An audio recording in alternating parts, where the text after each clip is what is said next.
In this tutorial, I'm going to show you guys how to remove or delete your number from Facebook. Let's get into the video.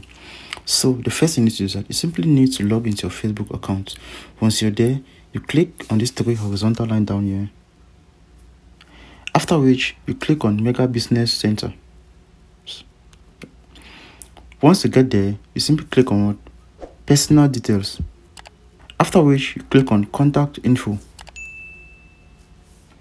Once you're there, you are going to see your contact, so you simply click on it. After which, you are going to see delete number. Click on it.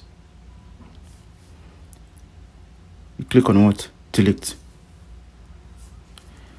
So after that, you simply need to insert your Facebook password.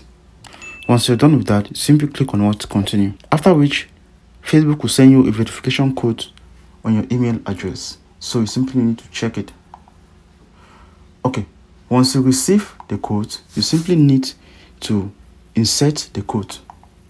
So after that, you click on what? Continue.